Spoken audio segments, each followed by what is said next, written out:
So welcome for today's class. Yes, mnasema niweke volume. I was not speaking. Now I'm speaking. I hope now you can hear me. Good.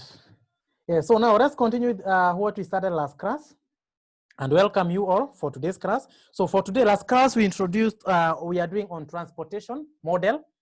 So today we'll be doing assignment model.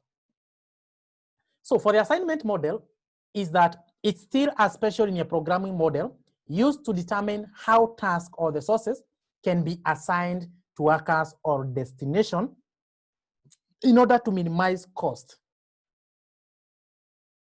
In order to minimize on cost or to minimize on time. The major objective for both assignment and transport, remember we said that they are both founded on the ground of equality, and then they are formulated to deal with minimization, cases. So it's a linear program model used to determine how tasks or the sources can be assigned to workers or destination in order to minimize the cost on cost or time. Now that's what we call the assignment model. So, and it's usually analyzed using a method known as Hungarian method. So it is analyzed using Hungarian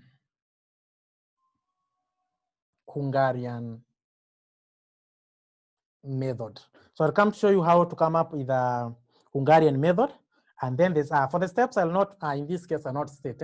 So kindly follow what I'll be doing when coming with that. So now, before we continue, I want us to look at the similarities.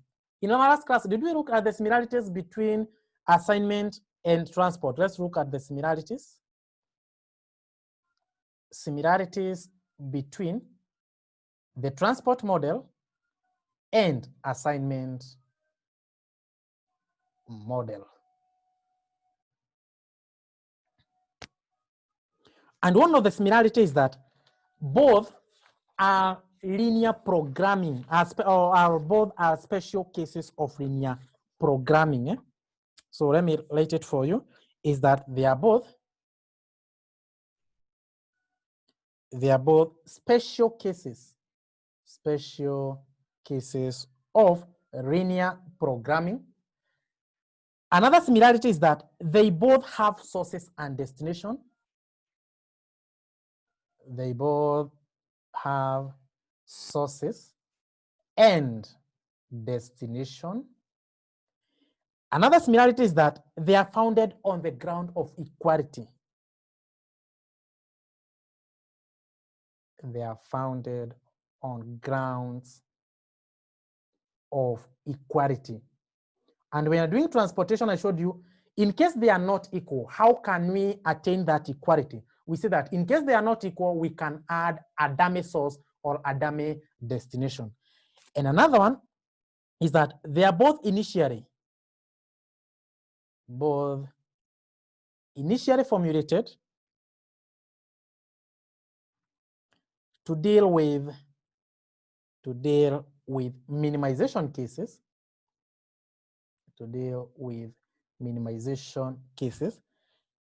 or minimization problem, but can be modified.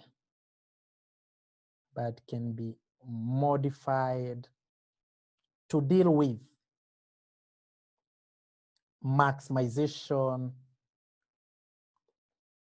cases. Yeah, those are the similarity. They are both special topics of linear programming. Also, they have sources and destination, and they are both founded on grounds of equality. Then another thing is that both are initially formulated to deal with minimization cases, but can be modified to deal with maximization cases. Now, for the case of the differences between the transport and assignment, for the differences, this one you read it from the handout. The handout, and I sent you already indicated the differences. And one of the differences that on the side of the transport is that equality is usually in terms of supply and demand. That for the transport.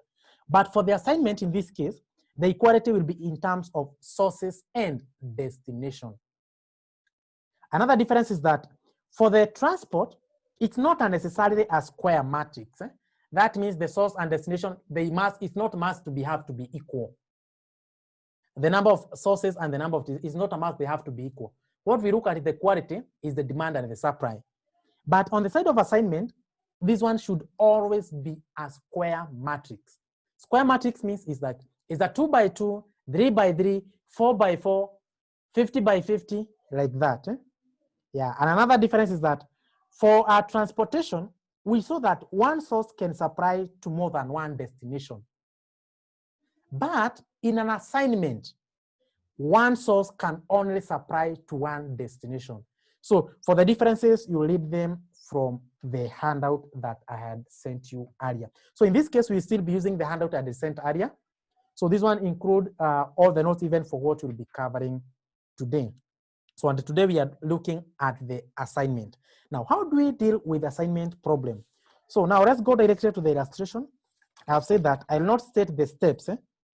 You'll follow them or you'll follow them as I do. So let's do some illustrations.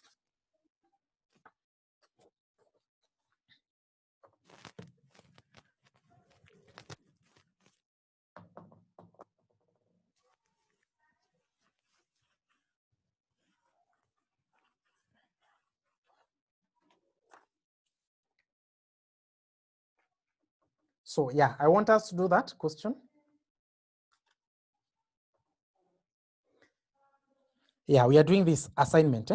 This I have indicated at question 2. We are told that a plant has 4 operators to be assigned to 4 machines. So you see we have 4 operators and we have 4 machines.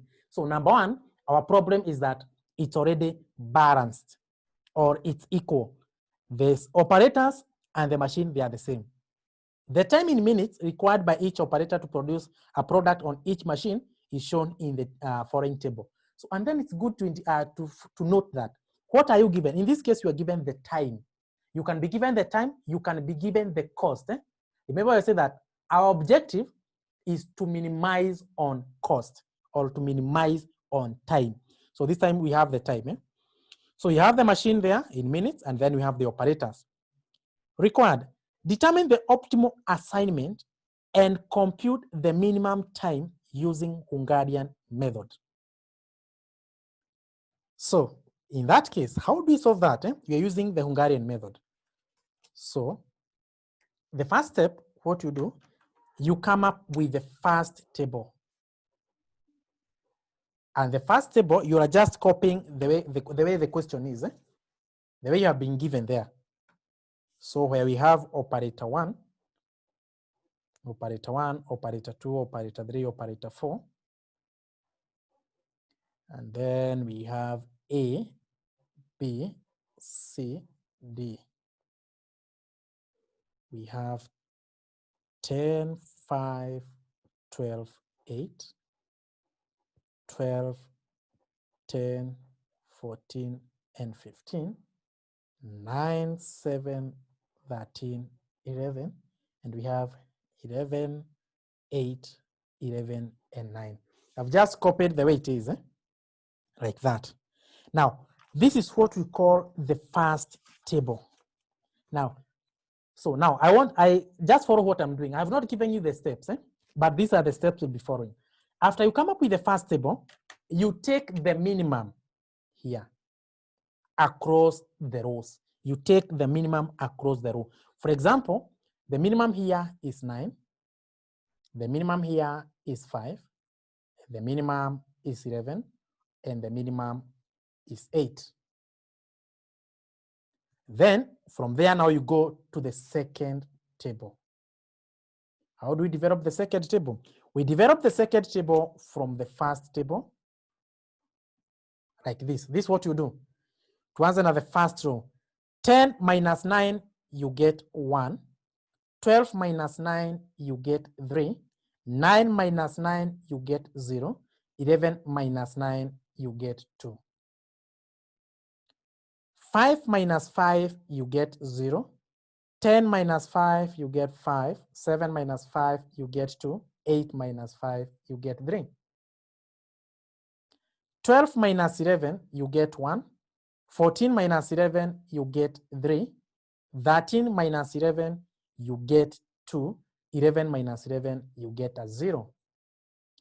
8 minus 8, you get a 0.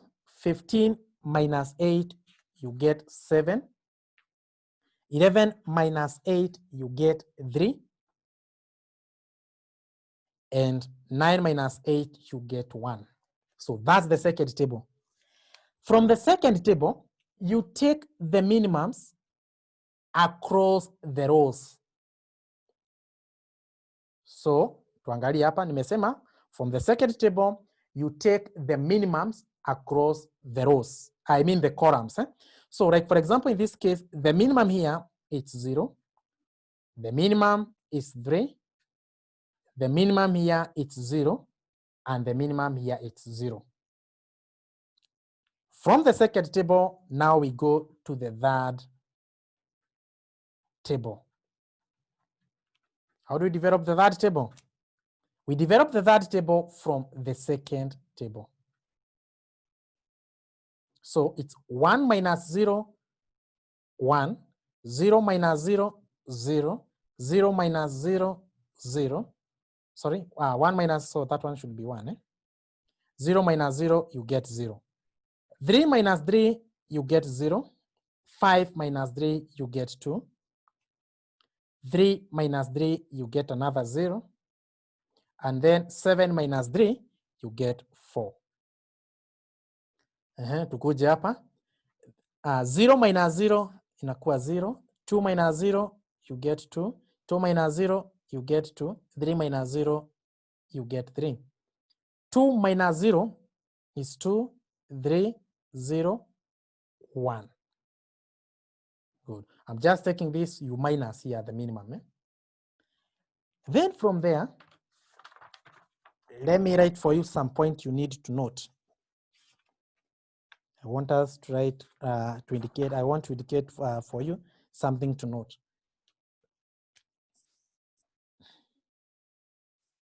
NB. And for the NB is that cancellation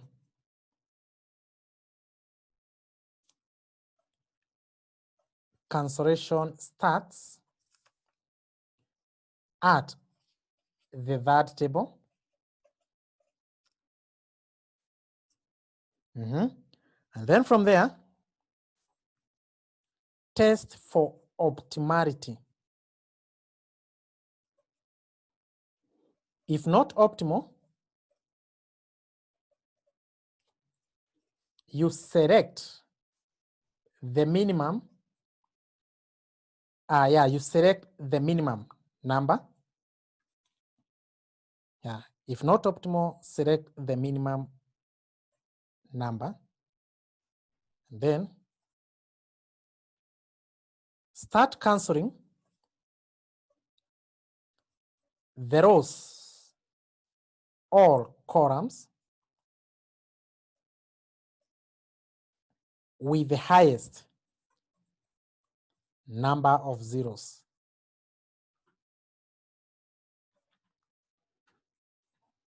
So that should be step number 1. Sorry, this should be step number 2. Yeah, this now should be number 3. You can cancellation start at the third table. That's the first step. Then the second step, you start cancelling the row or the columns with the highest number of zeros. Then from there, step number 3, you test for optimality. I'll come to explain what is optimality. If not optimal, select the minimum uncrossed number. The minimum uncrossed number. That's number 3. Then step number 4. For those crossed ones,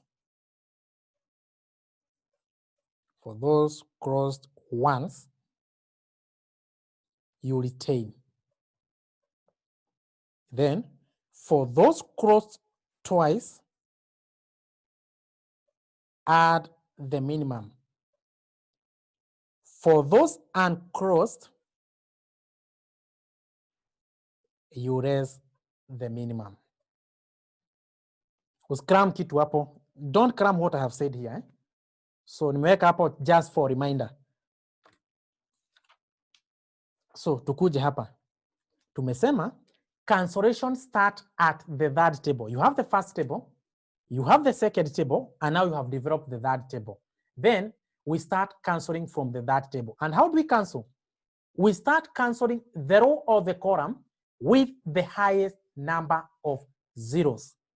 So, for example, here we have 2 zeros. Also, here we have 2 zeros. Also, here we have 2 zeros. You can cancel anyhow, yeah? So, for example, we cancel here. Also, this one has 2 zeros. We cancel here.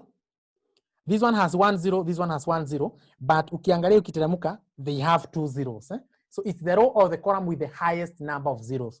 So, kwa hivyo tuta cross here. So, do we have any zero uncrossed? No, we have crossed all the zeros. Now, how many lines have we crossed? So, post your answer there. How many lines have we crossed? Or how many lines have we drawn there to cross? Yeah, we have drawn 3 lines. Now, that means they are not optimal. So how do we test optimality? For it to be optimal, the number of crossed lines should be equal to the number of sources or destination. For example, in this case, to corner 1, 2, 3, 4, or 1, 2, 3, 4. For it to be optimal, they must be 4. But in this case, they are 3. So that means it's not optimal. Then tukasema, if you cancel and then you find it's not optimal, you select the minimum uncrossed number. So tukuje hapa. For this we have not crossed. Hizi hatuja cross. You select the minimum. Select the minimum. The minimum hapo ni ngapi? Minimum. Minimum ni 1. We are looking at the, you select the minimum uncrossed number. So kwa hizi zote the minimum is 1. Unachukua hiyo moja. So now from the third table we can go to the fourth table. Now how do you develop the fourth table? Tuangalie hapa. Kuna kitu nimesema hapo Everything nimeelezea hapa. You test for optimality. If not optimal, select the minimum uncrossed number. From there, for those crossed ones, retain or you maintain them. For those crossed twice, you add the minimum, but for those uncrossed, you raise the minimum. So what does that mean? So this means, tuangalie hapa, like hii ilikuwa 1, 1 is crossed twice, kuna hiyo na kuna hiyo. For those crossed twice, you add the minimum. Kwa hivyo itakuwa 1 plus 1. Kwa hivyo itakuwa 2. Hii na hii na hii, they are crossed once. For those crossed ones, you maintain. Kwa hivyo itakuwa 0, 0, 2. Hii 0 imecrossiwa once. For those crossed ones, you maintain. For those uncrossed, you deduct or you minus the minimum. Kwa hivyo itakuwa 2 minus 1, you get 1. 2 minus 1, you get 1. 3 minus 1, you get 2. Hii moja has been crossed twice. We have this line, we have this line. So for those crossed twice, you add the minimum. Kwa hivyo itakuwa 1 plus 1, and you get 2. Crossed ones. For those crossed ones, you maintain. Kwa hivyo itakuwa 0, 2, 0. 0 is crossed once, you maintain it. For those uncrossed, you deduct the minimum. 4 minus 1, you get 3. 3 minus 1, you get 2. 1 minus 1, you get 0. Now let's continue with our cancellation. You cancel the row or the column with the highest number of 0. So hizo ni mbili. Also there are 2. Also here we have 2. And then we only have this one, which is only 1. Still we have a 0. You still cross it. You can cross this way or you can cross this way, provided we have a 0. But always start cancelling the row or the column with the highest number of 0. That's why nimeanza na hizi mbili, the 2, and then unamalizia na hii moja. So in that case, now we have crossed 4 lines. So that means our assignment now is optimal. So when it's optimal, now we can do a rotation. So ilikuwa 1, ilikuwa 2, ilikuwa 3, ilikuwa 4. This was A, this was B, this was C, this was D. So how do we do a rotation? Tuonyesha rotation or the assignment. So how do we assign? 1, 2, 3, 4. Now this is how we assign. How do you A, B, C ndio assign kwa 1, 2, 3, 4. So this is how you assign. Unaangalia hawa. Unaangalia who has a unique 0. Unique 0 means has only 1 0. Has only 1 0 between 1, 2, 3, and 4.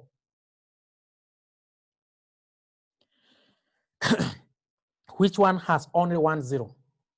Yeah, like 2. You see this one has 2. Number 2, we have only 1 0. Unaanza na hiyo. Una cancel. That means 2, tumeamua allocate kwa A. Ukisha cross that 0, no one else will be assigned to A. Tushatuma mtu kwa A. No one else will be assigned to A. That means kwa hiyo column, unaona kwa A tumetuma kila mtu. Kuna hii 0 imefungiwa. So if you go to 4, 4 had 2 options. It's either aende kwa A or you assign him to D.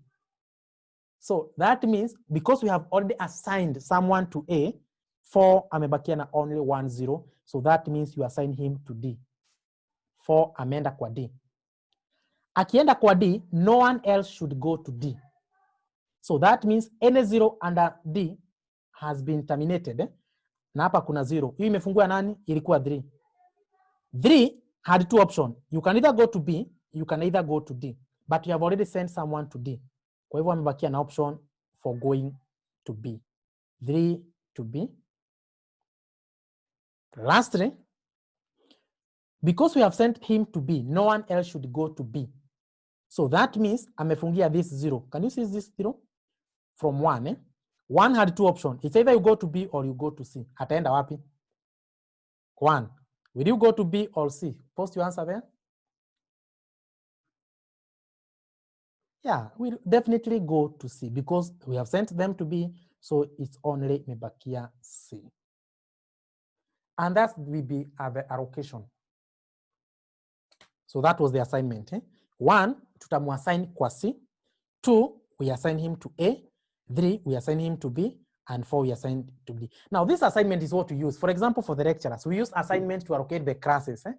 And that's why, unapatanga, if I go to QA class, hatujaingia na Mr. Japheth. Mr. Japheth anasema, also I'm doing auditing or I'm doing FM and you are doing QA. No, we use the assignment. John Mark to go for advanced FL. Mr. Moremi to go to SGE class.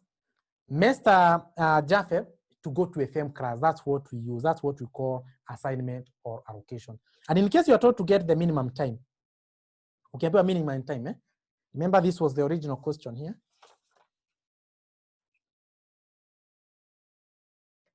Yeah, ndio hiyo So 1 tumemtuma kwa C. 1 ameenda kwa C. 1 going to C, it's 9.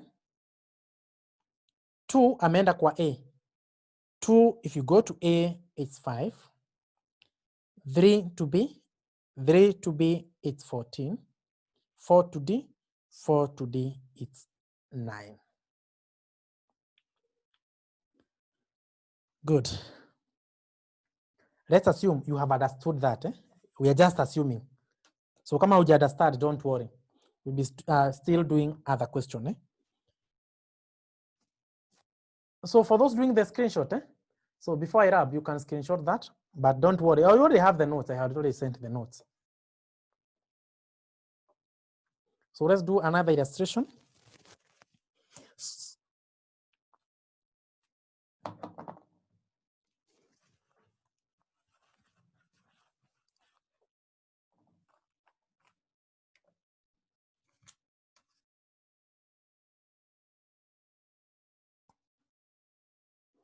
Good. So we are doing this question here. Excel Limited has 4 subsidiary companies whose accounts are to be audited. The company has shortlisted 5 audit firms which can be assigned to the audit task. So, tuangalia hapa tena. When reading this question, you need to be very keen. Excel Limited has 4 subsidiaries. So in this case, we are talking about the 4 subsidiaries.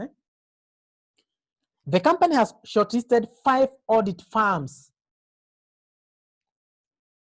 4 subsidiary against 5 audit firm. We have said that, let me repeat this again, that both assignment and transportation, they are founded on the grounds of equality. And for the assignment, the sources and destination should be equal. So like the one we have done previously, ilikuwa na 4 against 4. So this one is 4 against 5. So that means in case it's not equal to Lisema, we introduce a dummy. Good. The table below shows the fees charged in million by the audit firm to audit the account of the respective subsidiary company. So you're given the fees. The fees is the same as the cost. So you take the one which will minimize on the cost. So you have those firms there. We have audit firm A, B, C, D, E, F, G, H, and J, K. Then we have subsidiary company, Mayfair, Agrotech, Metro, and Davtech. So in that case, will we add a dummy firm or dummy subsidiary? Because tumesema, if not balanced, we add a dummy source or dummy destination. So in this case, should we add a dummy audit firm or should we add a dummy subsidiary company? So that's the first point. Lazima zitoshane. So is it A inamaanisha audit or subsidiary? Post your answer there. A for audit firm or S for subsidiary. Which one tutaongeza a dummy? Yeah, correct. It should be a dummy company or a dummy subsidiary required. The assignment Excel Limited will make to minimize the total cost, 12 marks. The audit firm which will not be assigned any task, and then the minimum cost of auditing the subsidiary company, 13 marks. So now here, do it form our first table. So we developed the first table there.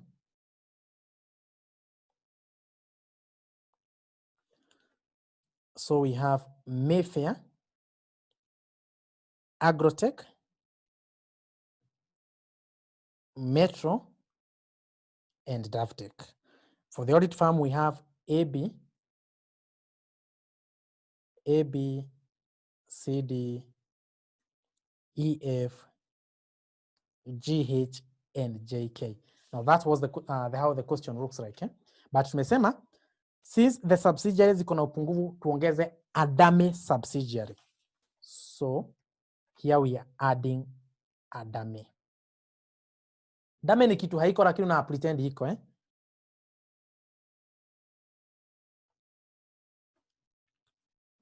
Then you bring the cost given here, like 5, 18, the way you are given here, that's how I'll copy. So we have 5, 18, 10, 13, 14, 10, 14, 13, 6, 11, 16, 12, 14, 10, and 8, 10, 16, 12, 16, and 13. Now for the dummy, when we're doing assignment, the dummy is always 0. Dummy is a dummy company. Yeah, ni kitu haiko lakini unaasumu iko. So now, tulisema from the first table, now let's go to the rules. From the first table, tulisema you take the minimum across the rows. Like in this case, our minimum for the first row itakuwa 0, hata hapo ni 0, 0, 0, 0. Then we develop the second table. Now, nataka tuangalie hapa. The second table, because tulisema second table tachukua 5 minus 0, 10 minus 0, 16 minus 0, 18 minus 0, it will be like that. Will the second table change? So post your answer there. Will the second table change from the first table? Because everything you are deducting 0, 0, 0, 0. So it will not change. So, okay, you can develop second table, which will be similar to this because you are deducting by 1. Or in an exam, you don't have to prepare another second table. This first table, but we hit a second table. Because the first and the second table will be the same. So, because they are the same, also call the first one second table. Then, tukasema kwa second table, you take the minimum across the columns. Unachukua minimum hapo. That's what we said under the second table. You take the minimum hapo. So hapa the minimum we have is 5. The minimum we have is 6. The minimum is 8. Minimum ni 10. And the minimum it's 0. From the second table, we go to the third table. And we develop the second table, the third table from the second table. So itakuwa 5 minus 5, you get a 0. 18 minus 5, you get 13. 10 minus 5, you get 5. 13 minus 5, you get 8. 14 minus 5, you get 9. Then tuende ingine. 10 minus 6, you get 4. 14 minus 6. Yeah, 14 minus 6. What do you get there? You get 8. The other one you get 7, 0. And here you have 5. 16 minus 8, you get 8. The other one will be 4, 6, 2, and 0. 10 minus 10, you get 0. 16 minus 10, you get 6, you get 2, you get 6, and you get 3. 0 minus 0, 0, 0, 0, 0, 0. Because 0 minus 0, 0 minus 0, 0 minus 0. Eh? Now we have the third table. Then we said that cancellation starts at the third table. Tuanze kucancel. And we said, how do we cancel? You start cancelling with the row or the columns with the highest number of zeros. With the highest number of zeros. So na tukasema, it's either row or the column. Wewe unaangalia yenye tu iko na more zeros. Eh? For example, in this case, ile iko na more zeros ni hii dame. Una cross hiyo. Followed by, so here you have 1, 2. Hizo ni mbili. You cross it. Hii ni moja. Hii ni moja. Eh? So you can cross it like that. Hii, you can cross it like that or like that. Haina shida. So there is no rule here, eh? Provided it's just one. You can just cross it either wise or column wise, eh? Because it's still one in that. And then you ask yourself, is our solution optimal? Is it optimal or not optimal? Is it optimal or not optimal? Now, we say that, how do we test the optimality? You just count the number of the crossed line. Kama hapa tumechora 1, 2, 3, 4. There are 4. And we should be having at least 1, 2, 3, 4, 5. They should be 5. Or 1, 2, 3, 4, 5. So the sources and the destination, they are 5, 5. Eh? So in this case, we only have 4. So it's not optimal. Tukasema, if not optimal, you select the minimum uncrossed number. Tukuje kwa hizi, the uncrossed, you take the minimum. And the minimum hapa, kama sijakosea, ni 2. Good. From the third table, now we go to the fourth table. And we develop the fourth table from the third table. The rule still maintains. Eh? Tumesema, for those crossed ones, maintain. Those crossed twice, add the minimum. Those uncrossed, you raise the minimum. What does it mean? In crossed ones, crossed one, crossed one, crossed one, you maintain. Kama hii itakuwa 0, 4, 8, 0. But this 0, the last 0 is crossed twice, 1, 1. Eh? So kama ni crossed twice, tukasema you add the minimum. So it will be 0 plus 2 and you get 2. For the uncrossed, kama hizi zote ni uncrossed. For the uncrossed, you raise the minimum. Kama itakuwa 13 minus 2, you get 11. 8 minus 2, you get 6. 4 minus 2, you get 2. 6 minus 2, you get 4. It's crossed ones. Eh? For those crossed ones, you maintain. Kwa hivyo itakuwa 0. 5 minus 2, you get 3. 7 minus 2, you get 5. 6 minus 2, you get 4. 2 minus 2, you get a 0. 0 is crossed once. For those crossed ones, you maintain. So itakuwa 0. Hizi ziko crossed ones. For those crossed ones, you maintain. So it will be 8, 0, 2, 6. But this 0, the last 0 is crossed twice. For those crossed twice, you add. So it will be 0 plus 2, and you get 2. Then it's crossed ones. Crossed ones you maintain 9, 5, 0, 3. This is crossed twice. For those crossed twice, you add. So it's 0 plus 2, and you get 2. After you're through with that, let's cross or we cancel. Na tukasema start canceling the one with the highest number of zeros. Like in this case, we have two zeros. Like this one, there are 2.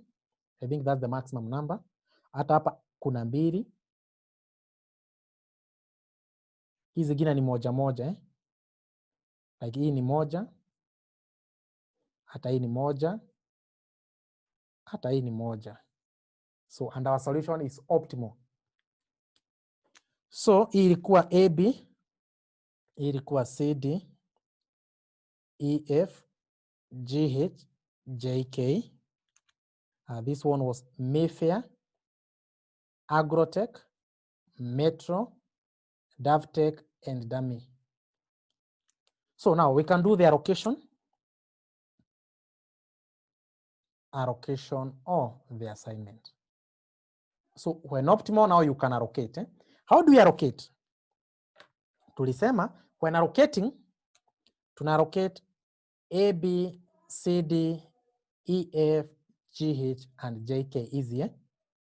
And then kwa hizi, between A, B, C, D, uangalie which one has only ama all has a unique 0. Unique 0, that means only one. AB iko na 2, uachana naye. CD akona only one option, dummy. Kwa hivyo CD automatically tunamtuma kwa dummy. Hii inamaanisha hatutampea kazi. Tukisha cancel that one, you see we have already sent someone to dummy. So any 0 iko ada kwa dummy, unai cross. We have this 0. Na this 0 imetoka kwa EF. EF has 2 options. It's either Davtech or dummy, but we have already sent someone to dummy. So inabakia, the only option is you go to Davtech. EF to Davtech. EF to Davtech.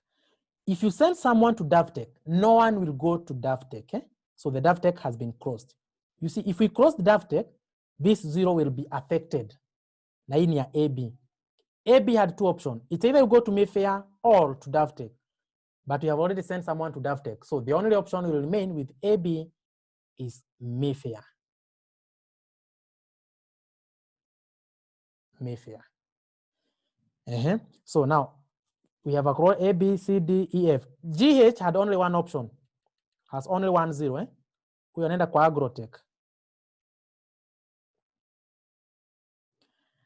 JK hata yako na only one option. So in this case, only option JK, it's Metro. So that's Metro. So those are the assignment. And then if you want to get the cost,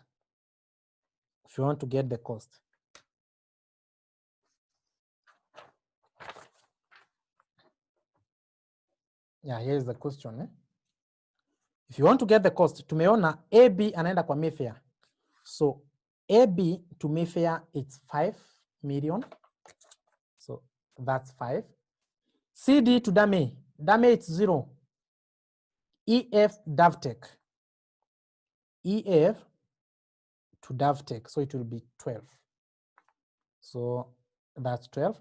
GH to Agrotech. Unakuja hapa. GH to Agrotech, which is 6. And lastly, JK to Metro. JK to Metro, it's 8. And then you get the total cost. And the total cost you get is that 1 million.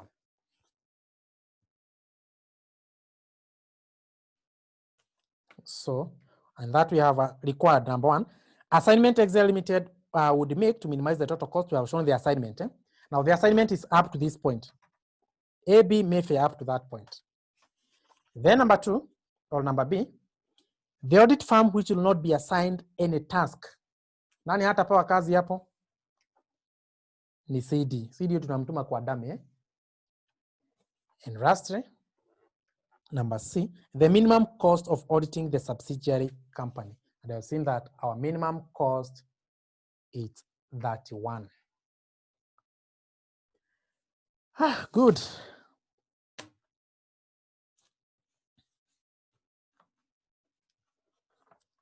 So before I give you assignments, let's do another illustration. I want us to do December 2012 question 3C. Those with the past paper. December 2012 question 3C. Actually, the whole question here 2012, December 2012 question 3. Yote ni assignment. Yes, those asking if you can get the optimality at that table. Yes, you can get. Yeah, optimality also you can get it in the third table. It's not a must ikue kwa hizi kwingine fourth. Asi lazima ikue fourth. Others you can go even to fifth, even to sixth table. Ikifika kwa third table, if you get optimality, hakuna kitu ingine, you just allocate. See like this one. Ukishaona you cross uone ni 4, unaanza kuangalia AB ameenda kwa nani. Hakuna kitu ingine. Hakuna ile ya kuchukua minimum, you add this one, nothing like that. So just hoping we are there. December 2012 question 3C. Now, part A and part B of that question, you do it as an assignment. So for me, I want to do part C only.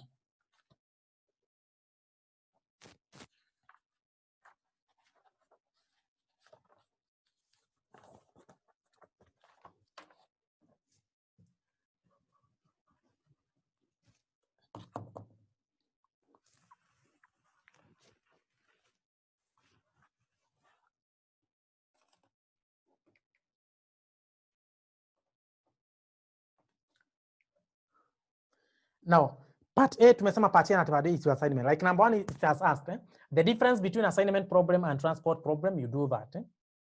Part B is still assignment, where you have aircraft A, B, C, D, E, and route P, Q, R, S, T. So that one is a pure assignment, which is balanced. Now, try the part C. Part C is my objective.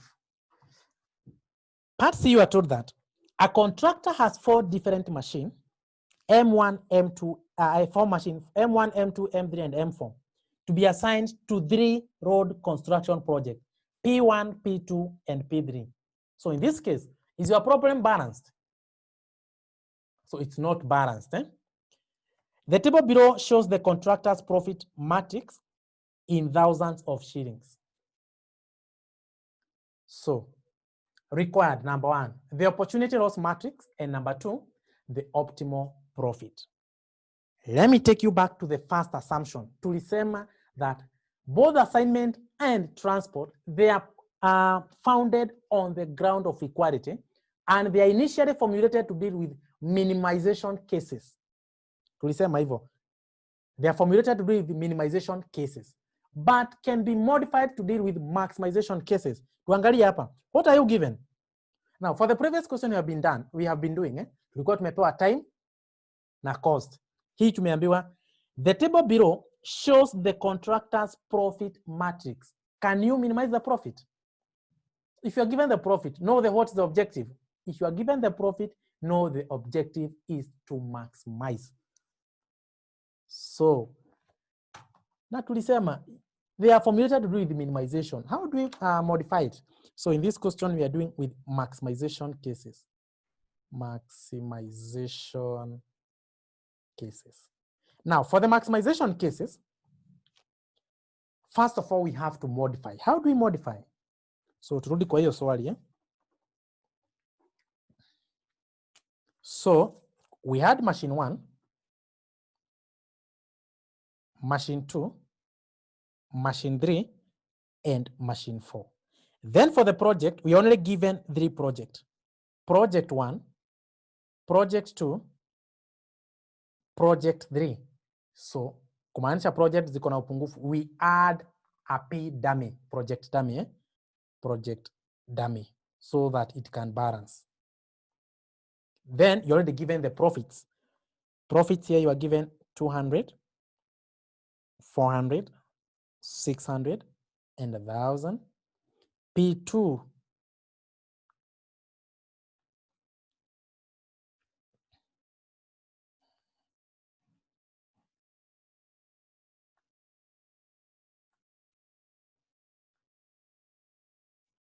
We are given that. That's what we are given here.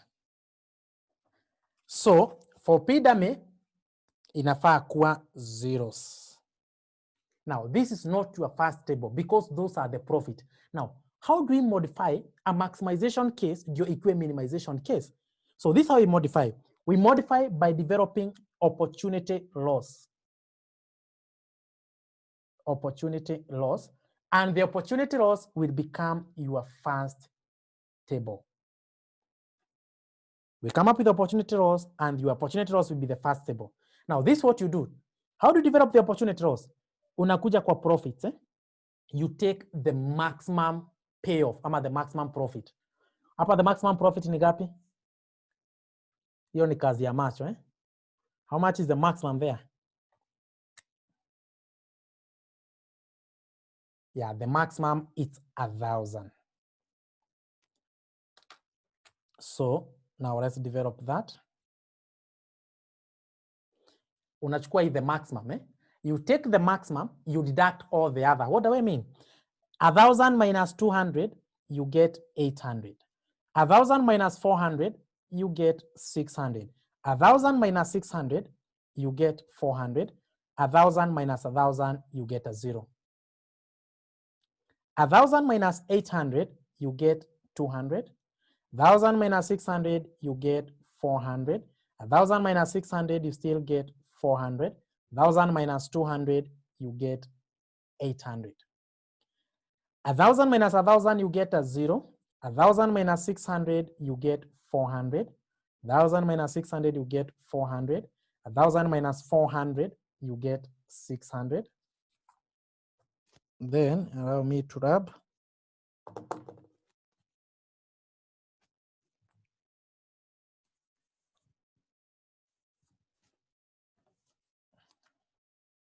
Uh-huh. 1,000 minus 0, you get 1,000. 1,000 minus 0, 1,000, 1,000, 1,000. Now that will be your first table or the opportunity loss. So ikiwa first table, process ni ile. So now from this point, you continue the way you have been doing the rest.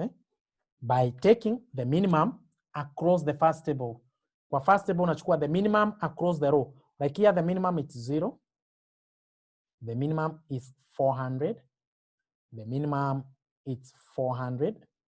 The minimum is 0. Then from there we go to the second table. Go to the second table. Process ni ile.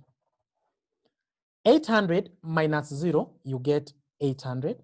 200 minus 0, you get 200. 0 minus 0, you get 0. 1,000 minus that one, you get 1,000. 6 minus 400, you get 200. You get 0, 0, 600. 4 minus 4, you get 0, 0, 0, 400. 0 minus 0, you get 0. 800, 600, 1,000 minus 0, you get 1,000. That's the second table. Then tukasema from the second table, you take the minimum across. This is what we call, actually the first table inaitangwa the row minimization. This is what we call column minimization. So the first table can also be called, nimeandika hapo kwa hizo notes. The first table can also be known as row minimization. The second table is also known as column minimization. So kwa column, you take the minimum. Here it's 0, 0, 0. There we have 400. From the second table, we go to the third table. How do we develop the third table? We develop the third table from the second table. 8 minus 0, you get 8. 2 minus 0, you get 2, 0, 0. 2 minus 0, you get 200. 0 minus 0, you get 0. 0 minus 0, 0. 8 minus 0, you get 800. 0 minus 0 itakuwa 0, 0, 0, 600.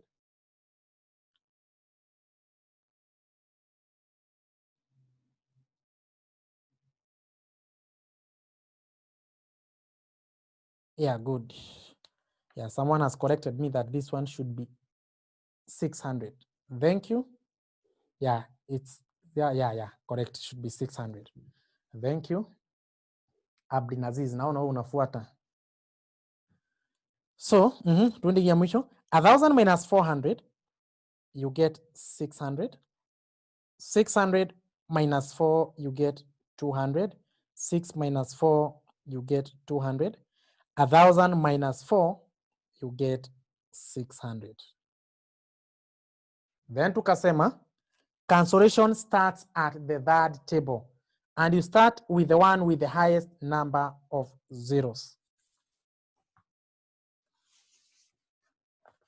Which one has the highest number of zeros?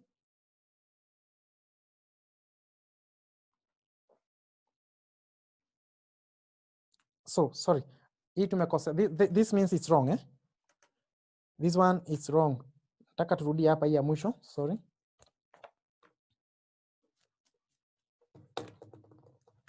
Remember I made a mistake, eh? Hapa. You see this one I have indicated as 400. It was supposed to be 600, eh? So, kumaanisha the minimum here, it's 600. Good. Kama ni 600, eh? So that means 1,000 minus 600, you get 400.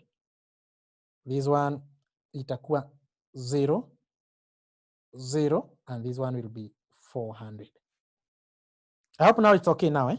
Up to that point. Good. So, now that being the third table, Isa, kindly log out and then you log in. Kama usikii sauti. Tulisema side inakuanga side yenyu, si side yangu. So, now from the third table, you take, you select the row or the column with the highest number of zeros. Here we have the highest number of zeros. So, tuanze na hiyo. Iko na 3. Iko na 1, iko na 1. Eh? So, you can cancel it. You can cancel it. Ndio hiyo third table, Doreen. So, is it optimal or not optimal?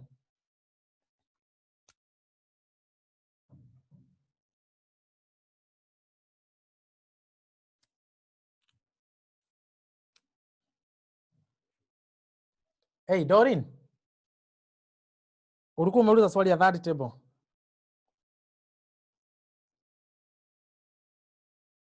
Yeah, up to that point, it's already optimal. So when it's optimal, so now we can do our allocation. Tufanye our allocation there. So we have M1, M2, M3, M4. We allocate. Tukasema, between M1, M2, M3, M4, uangalie who has a unique 0. Who has a unique 0. So in our case, kuna M4. Ata M1. M1, akona P3. Kwa hivyo unamtuma kwa P3. M4 also has only 1 0. So anaenda kwa P1. Then M2 na M3. Tuanze na M2. M2 has 3 options. Ukimtuma kwa P2 ako sawa. Ukimtuma kwa P3 ako sawa. Ukimtuma kwa P4 ako sawa. But kwa P3 hatuwezi mtuma because already tumemtuma mahali kwingine. Tumeshatuma mtu kwingine. So the only option ako na P2 or P4. So mnataka tumtume wapi? M2. So either of the option, the cost will be the same, eh? So mnataka tumtume wapi? Just suggest there.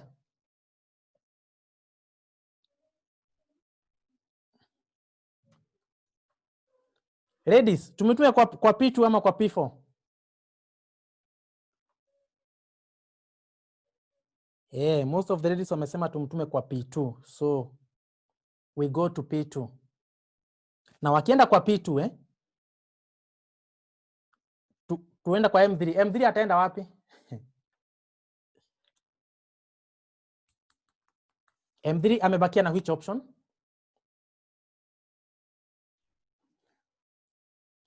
Tumetuma mtu kwa P1, tumetuma kwa P2, tumetuma kwa P3. M4, okay, what means, eh? Tuangalie hapa. M3 ako sawa. So that means ukimtuma kwa P1 ako sawa. Ukimtuma kwa P2 ako sawa. Ukimtuma kwa P3 ako sawa. P4 ako sawa. So what we usually do, tumemtuma kwa P4, Okay, now assuming this was a timetable, to assuming timetable tuna set ya KCE college, tuko na teacher 1, that's Mr. Muremi. We have Mr. Japheth.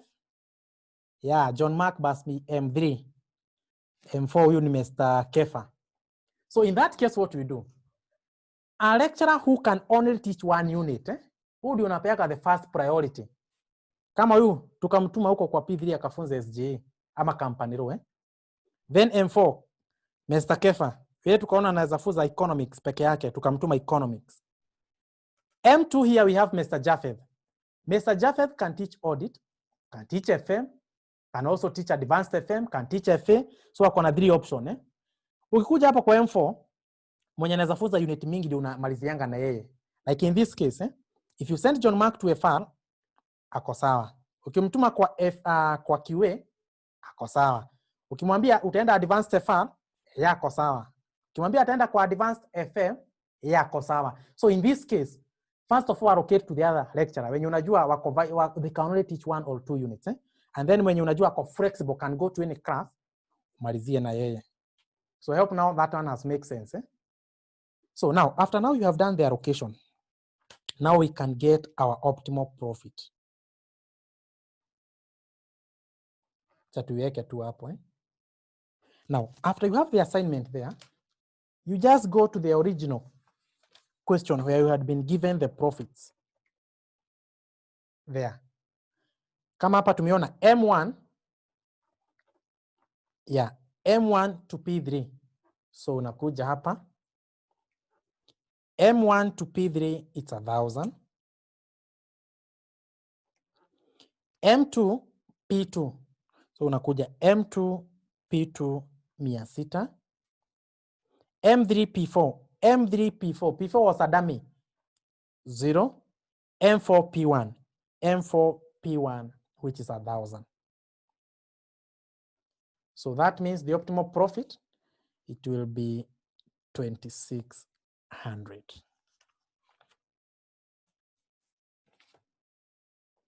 Good. As easy as that. So you need to be very keen. When a question, the information given. So you have to differentiate. Are you maximizing? Are you minimizing?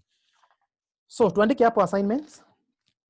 Okay, simaanishi hii topic inaitwa assignment, but now we are talking about the work. Okay, tuandike homework instead of assignment. I want you to go and try this question. The first one is the one I have given you for December 23rd. For December 2012. Question 3, ufanye part A and part B.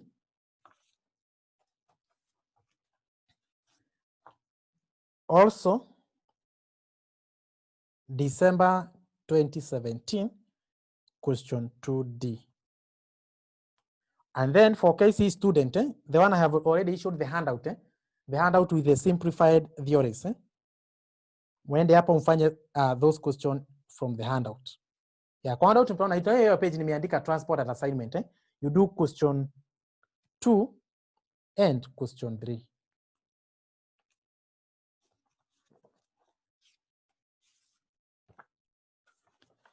And that's the end of transportation problem. But sijasema class imeisha. We still have another subtopic to tackle.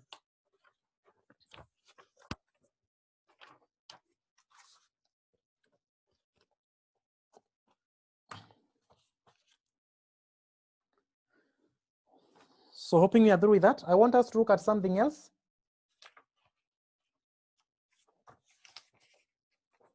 Good. So let's do a topic known as game theory. Fanya game theory. Now, if I take you back, when we are doing a topic of decision making. For decision making, tulisema, we have 4 environments. And we had environment of certainty, environment of uncertainty, environment of risk, and environment of competition. So, now nataka nimalizie na hii ya mwisho, environment of competition. Now, for environment of competition, we say that the method used to make decision under that environment is known as game theory. Game theory. So a game theory, that means it's just a technique used to make decision under environment of competition. And for you to survive in this world, you have to apply what we call the game theory strategy. The strategy you have to win the other person. Like for example, CASNEP, they use game theory to set your exams. Unajiambia, you see, niona we have some student, anasema hii ile wala sitting, kwa hivyo huwezi kuja the sitting. Exam anajua, that's how the student think. So kama yetu wala sitting, hawezi yetu the sitting, anaileta tena. So unajipata umeanguka because haukusomea. So it's also a technique of game theory. Now, assuming you have two shops, you are having a shop. You have shop A, and then you have your neighbor who has a shop B. And let's assume you are selling the same product of the same quality. So in this case, assuming the product here anauza 1 unit, anauza maybe, let's assume at 3,500. Na huyu na yeye anauza that 500. So for you to compete, you can decide, it's a game theory, it's a pricing strategy. Instead ya kuuza that 500, changanya customer, uambie unauza 34.50. So that your price to be lower than your competitor. It's all about game theory. How can you be able to win the other person? So, and game theory is a technique used where there exists a conflict of interest between rational competitors. So, just jisiki kuandika sana. So for the theories, you see it's a game theory, so we discuss the theories. So, and this is a decision-making technique used to identify the best course of action where there exists a conflict of interest among rational competitors. It's applied under environment of competition.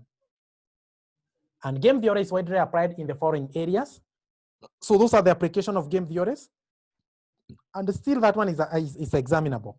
Number one is setting prices on competitive market structure. The way tumesema hapo. Then in military combats. Also in police patrols. Also in political strategies. Like what is happening in Kenya. It's all about strategies. Yeah, that's what we call the game theory. And for game theory, you must, for you to be the winner, or what we call the player winner. So in this case, you have to play your game well. When do you know that your game you have played well? Yeah. And also in analyzing the economic competition. Those are some of the application of the game theory. Then we have the assumptions. Assumptions, they are the same as a characteristic or the limitation. One of the assumptions is that it assumes that there exists conflict of interest, of which that's the truth. Then competitors are rational and intelligent. Rational means they are fighting for the same product. And then iki increase, ingine ina increase. Ukifanya hivi na yeye anafanya hivi. That's why you're saying they are rational and intelligent. Hakuna mjinga hapo. Then there is free flow of information. Now, for example, in this our industry, for example, if for schools, so unapatanga, if this college charges for CPA this way, this much, for example, for us, we know all our competitors, how much do they charge? So you get that there is that free flow of information. Then selection of strategy is simultaneous. That means if you adopt a given strategy, you see the other competitor is also intelligent. At a select on and a change or a pick another strategy. Also, it assumes there is well-known number of competitors and strategy. It's another assumption. It's still a limitation. We don't know all the competitor you are competing with. Kuna wengine wanakuanga chini ya maji, you can't know them. And then finite competitors. Then we have the classification of the game. Hizo mtasoma ni theory. You can classify them by the number of player. We have a 2-person game and n-person game. Now, 2-person game is where we have only 2 competitors. That's what we call a 2-person game. But an n-person game, this is where we have more than 2 competitors. Another classification, you can classify them by the sum of payoff. Now, for the sum of payoff, we have the zero-sum game and we have non-zero-sum game. The difference is that for the zero-sum game, this is where the gain of one person is exactly equal to the loss of the other person. What do we mean? For the zero-sum game is where if I gain 100, my competitor loses 100. If I lose 100, my competitor gains 100. That's what we call a zero-sum game.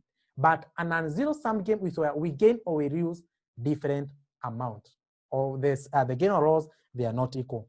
Then another one, another classification of game theory is by cooperation, where you have the cooperative game and non-cooperative game.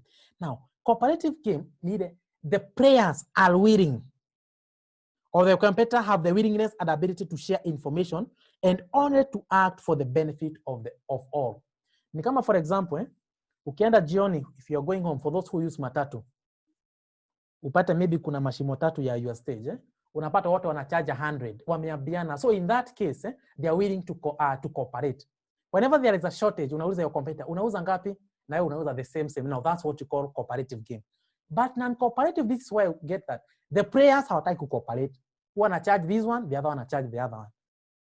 So that's a non-cooperative game. Then number 4, we have by strategies. You can classify the players by strategies, where you have the pure strategy game and mixed strategy game. Now, pure strategy game, this where the player adopt only one strategy. They don't change the strategy. That one is called pure strategy game. And then mixed strategy, this where the player uses more than one strategy in the course of the game. Now, turudi hapa kwa pure strategy game, and this is where the player adopt only one strategy throughout the game. And the game is said to be pure if there is a saddle point. Tutakuja kuona what's a saddle point. Saddle point, let me explain that. Now, saddle point happens where we have, assume we have player A and we have player B. Now, player A has two strategies. Akona strategy A1 na strategy A2. Then we have player B, assuming the same has two strategies, B1 and B2. Then you have those payoffs. Upate maybe, hapa nitakuonyesha tunatumianga what we call the game of max-min. Na hapa tunatumianga what we call the minimax. Maybe what you select here, uchukue the minimum there, then you select the maximum. To assume the maximum is 30. Then ukuje kwa huyu mwingine, huyu B anatumianga minimax. Kwa hivyo unachukuanga the maximum hapo, uchukue hiyo, maybe maximum ni 30 and the maximum ni 40, and then you choose the minimum. Upate hata minimum yake ni 30. So when do we say we have a saddle point? Now, saddle point is where what you have selected here ni 30, na mwingine umeselect 30. That's when we say there is a saddle point. 30, 30, 40, 40, 50, 50. When it is the same, that's when we say there is a saddle point. And that's when we have a pure strategy game. Then, lastly, number 5, we have, you can classify the players by the information. We have the perfect information game and we have the imperfect information game. For the perfect information game is where the player has access to complete information at the same time.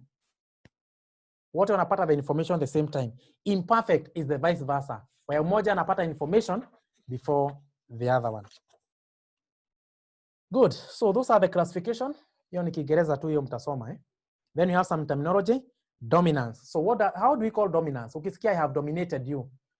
Now, dominance in game theory, dominance refers to the avoidance of a given strategy. The strategy being avoided is said to be dominated. I'll come to explain that. So in game theory, dominance is the avoidance of a strategy. That means, assuming you had two strategies, kuna B1 na kuna B2. Then you pate, umeamua kuchukua B1 instead of B2. So unapata maybe the B1 has dominated strategy B2. That's what we call the dominance. Then we have some rules of dominance. Hizi nitakuja kumsomea baadaye. For now you cannot understand anything. Then we have payoff and the value of the game. Hizo mtasoma. Another thing you need to note there is that the procedure for solving the game. So how do we come up with the procedure of solving the game? So when coming up with the game, we start from there, you develop the payoff table. After you develop the payoff table, you ask yourself, is there a saddle point? And nimeonyesha how do we get a saddle point? Tumesema saddle point ni ile unapata 30, 30. Ukipata there is a saddle point, that means you already know the strategy to use. Unaachia hapo, the game is okay. So is there a saddle point? If yes, you stop. That means you are the game is already optimal. If yes, you stop it. But is there a saddle point? If no, you ask yourself a question. Is it a 2x2 game? 2x2 game, that means both players have only two strategies. That's when we say it's a 2x2 game. Like this one is a 2x2 game. A akona 2 strategy, B akona 2 strategies. So is there a third point? No. If no, is it a 2x2 game? If yes, you use algebraic method. I'll show you how to use the algebraic method. And then after umetumia the algebraic method, then you stop. Then if it's not a 2x2 game, no. If it's a 2x2 game, no. If it's not, you apply dominance. Now, dominance you can use to reduce the problem into a 2x2 game. So if you apply dominance, you ask yourself, does it reduce to a 2x2 game? If yes, now you can go back and use algebraic method. But if no, has it reduced to a 2x(m) or m/2 game? Now, 2x(m) or m/2 inamaanisha one player has 2 strategy, but the other one has more than 2 strategy. That's what we call a 2x(m) game or an m/2, where one player has 2 strategy, but the other one has more than 1 strategy. Has it reduced to a 2x2 game? If yes, you use graphical. Now, why do we use graphical? We use the graphical to reduce the problem into a 2x2. If it reduces to a 2x2, now that's when you can use algebraic method. Good. Let me assume haujashika kitu. Now let's do practical questions. Now flat game theory imekuwa ikiletwa sana.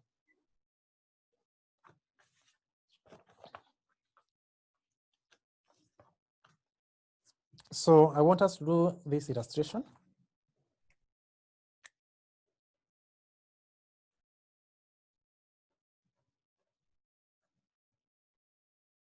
Let's start with question 1.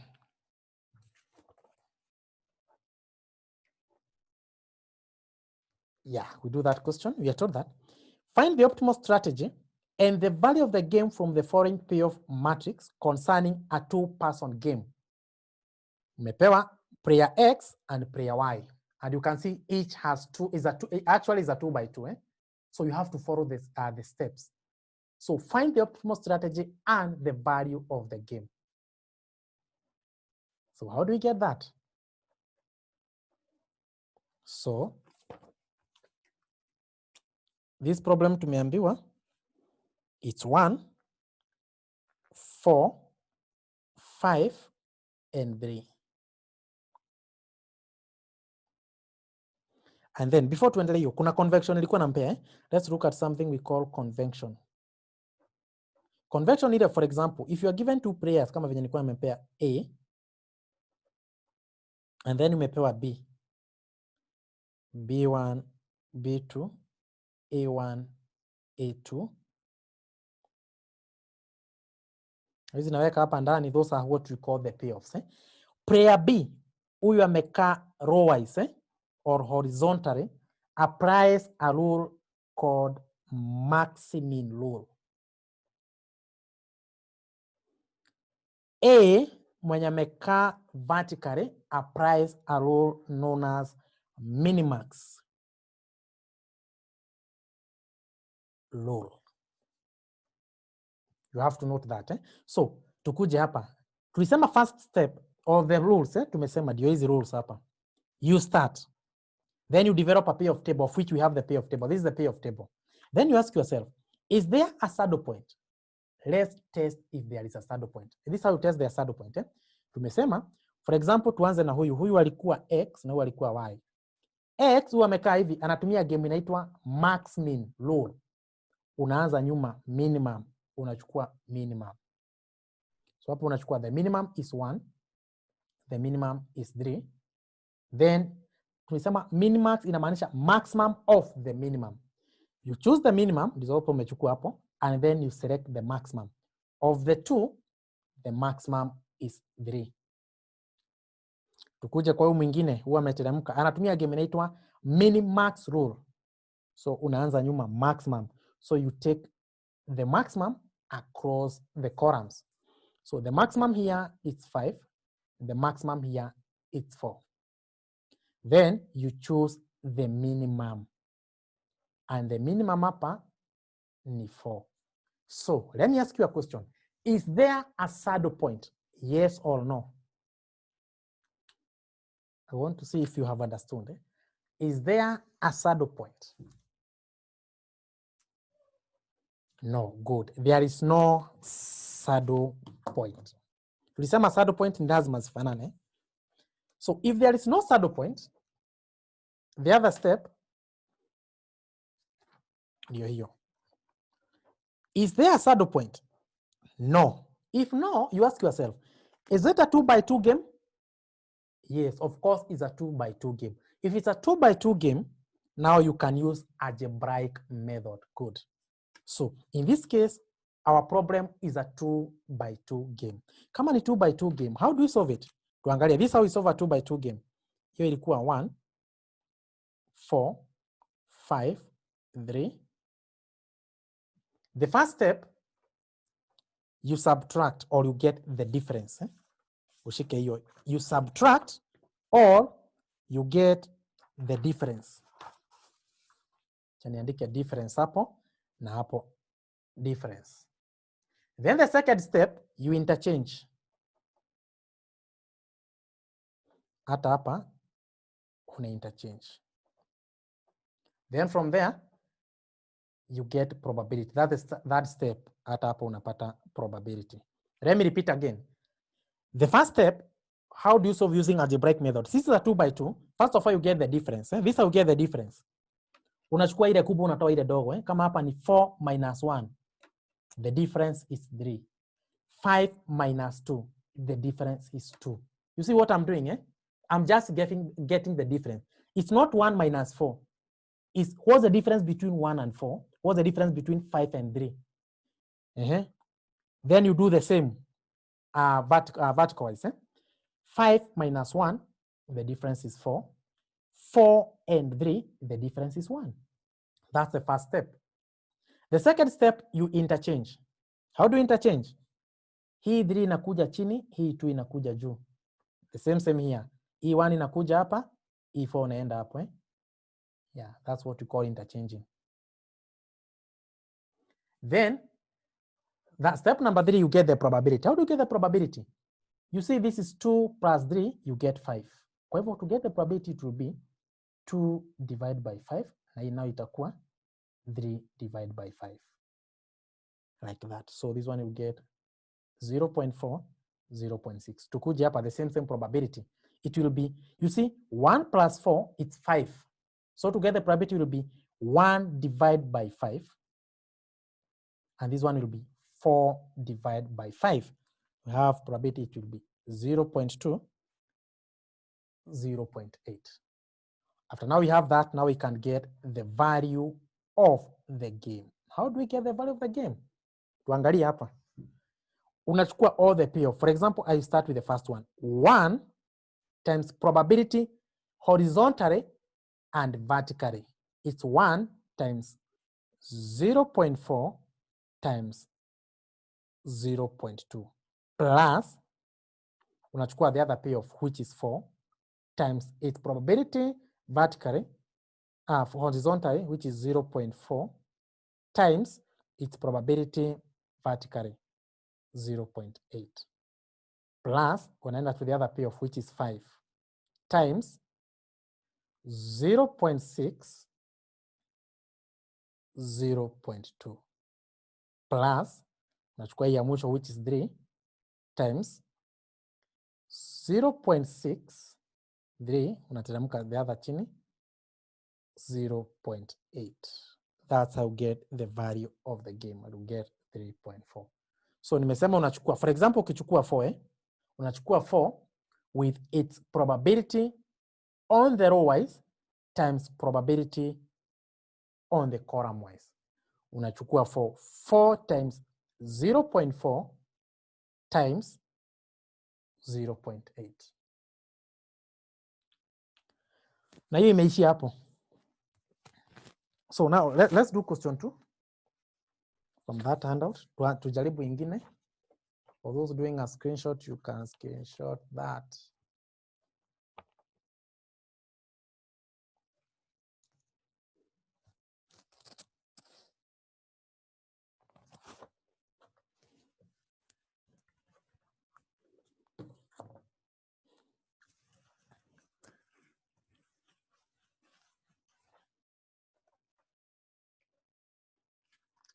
So let's try question number 2.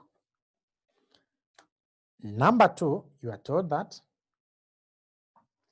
determine the optimal strategy for the pair X and Y from the following payoff matrix.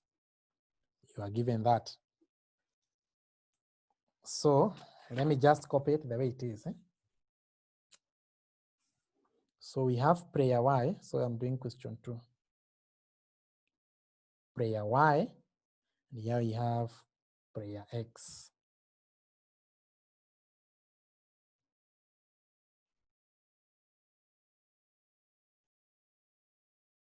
So we have 3, -1, 4, -1, -3, -7, 4, -7, 3, 2, 0, 9.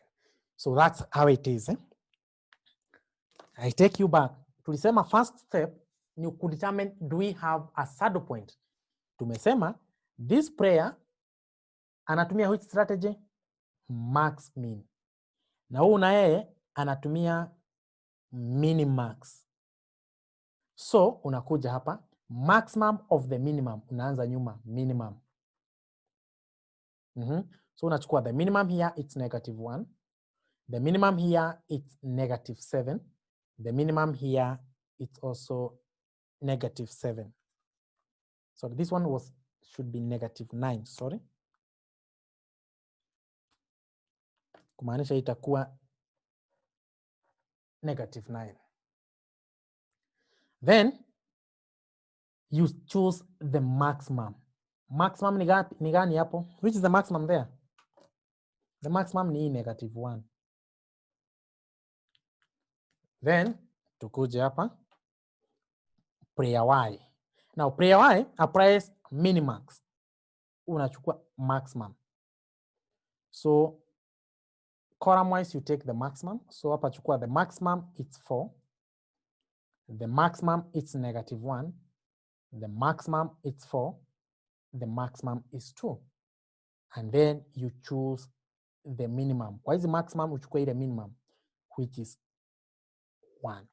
Do we have a saddle point? Yes, in this case, we already have the saddle point. If we have the saddle point, you just stop because you have already known the optimal strategy. Inamaanisha, for example, you see prayer X had 3 strategy. You can call it X1, X2, strategy X3. Prayer Y had 4 strategies: Y1, Y2, Y3, and Y4. What that means is that you see X, tumeona at apply strategy. Let me explain what it means. That means that prayer X1 will adopt strategy X1 throughout. Now prayer Y, see here, tumechagua hii.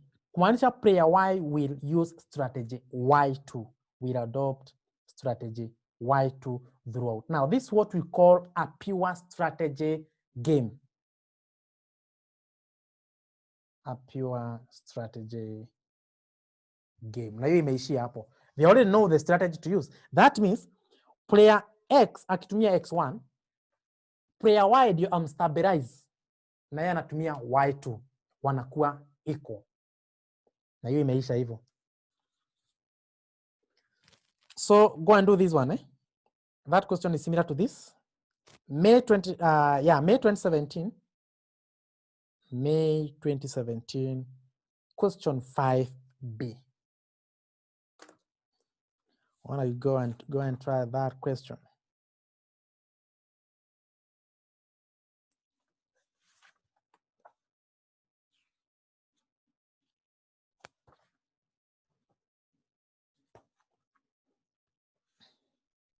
Yeah. Also for this, for May 2017, it also had that saddle point. So now let's do another illustration yenye inataka mambo ya dominance. Na kindly umsikize vizuri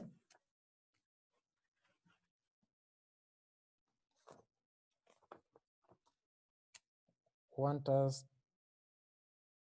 we do an illustration asking about dominance.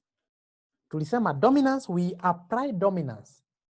You see, if the game is not a 2x2 game and there is no saddle point, that's when we apply dominance. And the motive of applying dominance is to reduce the game to a 2x2. So nataka tufanye, msikufe roho tukue tumefika hapo Wewe anasema nataka kurara.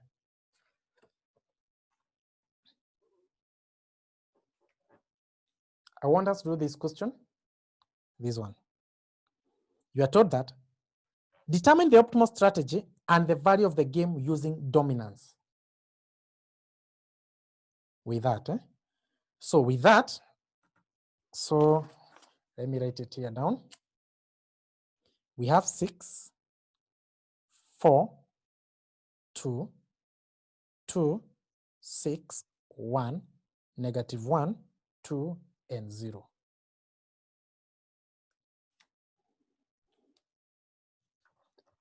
So let me take you back to the notes. Tulisema, how do we call dominance? Refer to the avoidance of a given strategy. And the strategy being avoided is said to be dominated. What are the rules of dominance? A column is dominated by another column if all the values are greater or equal to the values in that column. Najua mjaelewa kitu. Tuende hiyo ingine. A row is dominated by another row if all values is less or equal to those of other rows. Hata hiyo hakuna kitu umeshika. Shika hii yago. Tuangalie, this is how you apply dominance. Unakuja kwa the first row. Haisitarudia tena. You come to the first row, you select the maximum. Tukuje hapa. The first row, uchukue the maximum payoff. And the maximum is 6. What does that mean? 6, tumechukua the maximum across the first row. Kumaanisha 6 is greater than 2 is greater than -1. Ukichukua the highest across the first row, you use it across the columns. Row na column. Ukichukua the maximum here, if the maximum is 6, that means 6 is greater than 2 is greater than -1. Unakuja kwa hiyo ingine, now across the row. 6 is 4. Is 4 greater than 6? No. Kwa hivyo hii haiwezi pita. Then you ask yourself, is 4 greater than 2? Yes. Hiyo imeshapita. Kwa hivyo hii strategy usiangalie, tushaagusha hii because 4 is not greater than 6. 2, is 2 greater than 0? Yes. Let me repeat again. Nimesema, you come to the first row, you select the highest. The highest is 6. That means 6 is greater than 2 is greater than -1. Ukichukua the highest, hapo unaiapply across the entire row. Then unakuja, tumemalizana na 6 4. Is 4 greater than 6? No. Kumaanisha imeangusha hiyo, all the strategy hiyo imeanguka. Then you ask yourself, is 4 greater than 2? Yes. Then unakuja hapa, is 2 greater than 0? Yes. Kumaanisha this first strategy hii yote ni greater than this. Are you getting? 6 ni greater than -1, 4 is greater than 2, 2 is greater than 0. Una cross hiyo. Ukishamaliza hiyo, tumemalizana na mambo ya the first row. Then unaenda to the first column, lakini tusha cancel Tukisha cancel wachana nayo, so utakuja hapa. You go to the first column. Kwa column you take the minimum. Hapa the minimum is what? The minimum is 1. Unaona? Tumechukua the minimum across the first column. Then uitumie across the rows. What do we mean?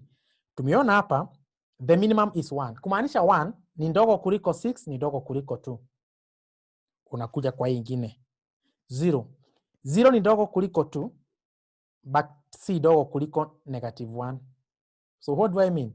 So already it's dominated because 1 ni dogo kuliko 6, 0 ni dogo kuliko 2. Because 0 si dogo kuliko hii, kumaanisha already hii achana nayo because it's already been dominated by this. Kwa hivyo you cancel that. So now the strategy remaining there, has it reduced to a 2 by 2? Yes, tumebakia na 2, -1, 6 and 2. Then has it reduced to a 2 by 2? Yes. Ikisha reduced to a 2 by 2, now you can use algebraic method to get the value of the game. How do you use algebraic method? Tulisema you get the difference. Then the second step you interchange. Then the other you get the probability. Difference ni kama hapa, give me the difference here. Tumesema msichoke tukiwa karibu kumaliza.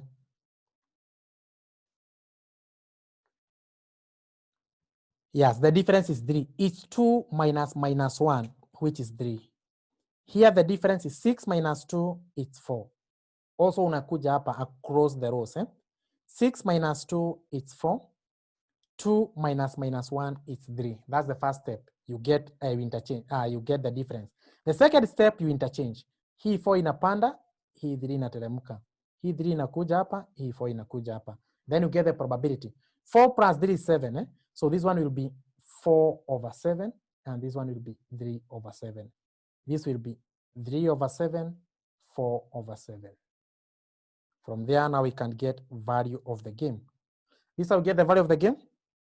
Itakuwa 2, nimechukua the first one, times 4/7 times 3/7 plus -1 times 4/7 times 4/7 plus unachukua hii 6, 6 times 3/7, 6 times 3/7 plus 2 times 3/7 times 4/7. That's how you get that.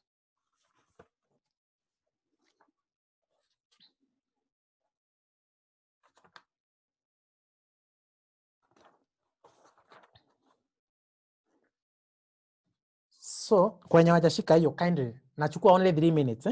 Hebu tuangalia May 2019. May 2019 question 3C.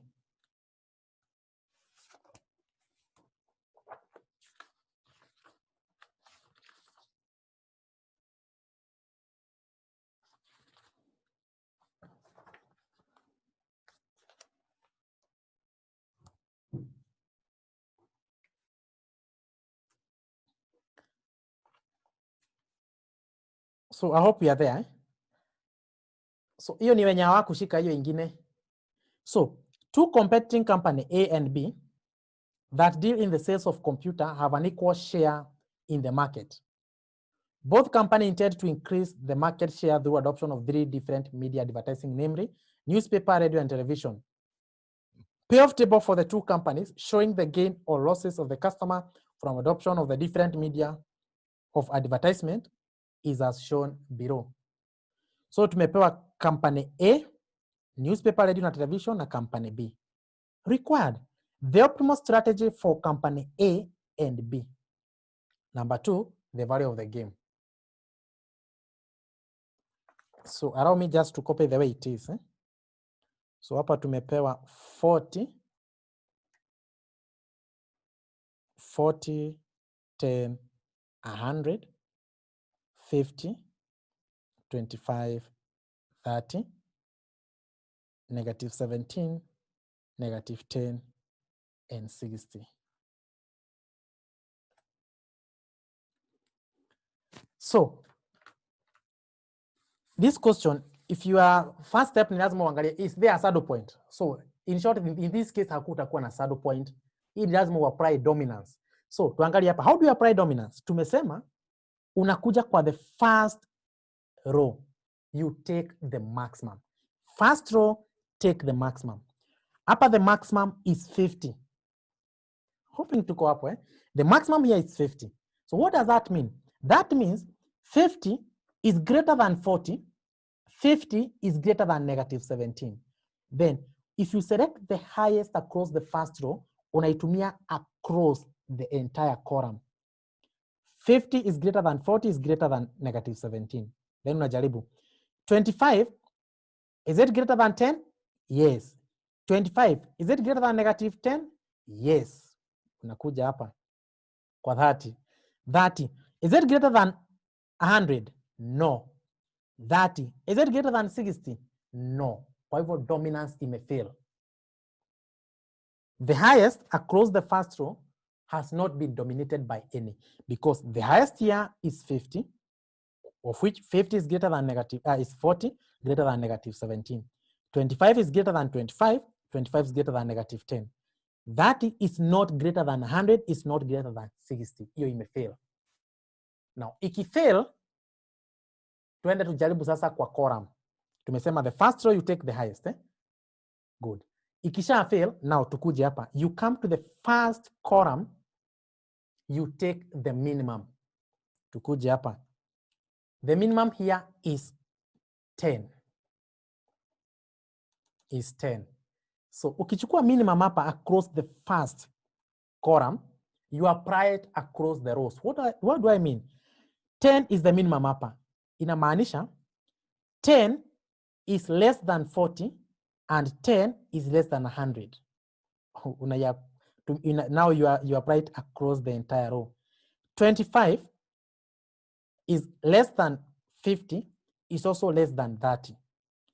Negative 10 is not less than 17, but negative 10 is less than 60.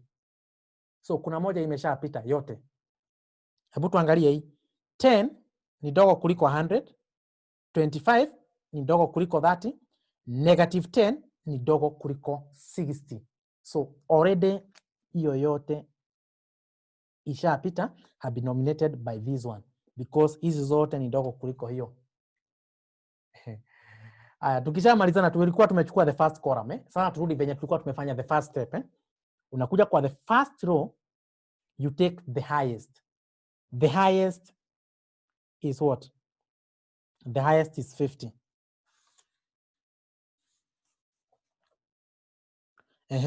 So, sorry, this one ilikuwa tumechukua 50, eh? Na hiyo ilifail. Tuliona 50 is greater than 40, 50 is greater than negative 17. Hii usiangalie ushafunga, eh?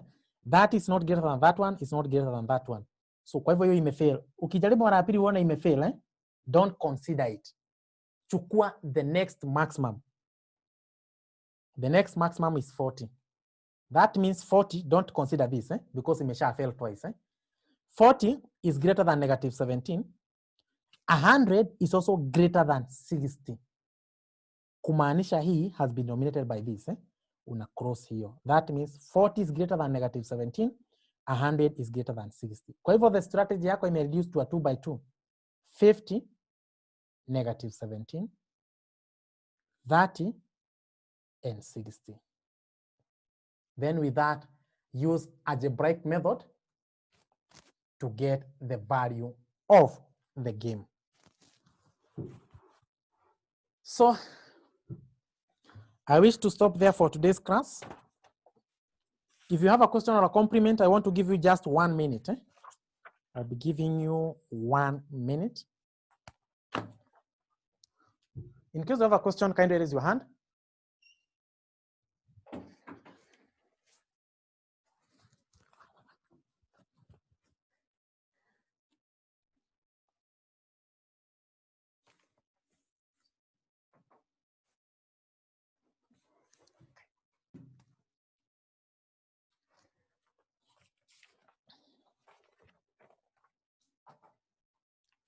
So now for the handout, you'll still be using the one we had sent earlier.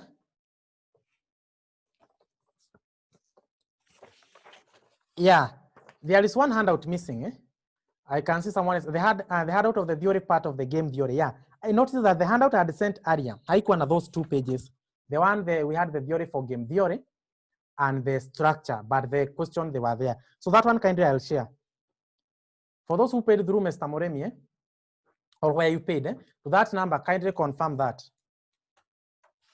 Maureen, umeiona? Yeah, so I'll share the other part for the game theory. In case of a question, you can raise your hand. I give you an opportunity. I can see kuna watu wameshachoka. So sleep well, have a good night. So that's the end of today's class.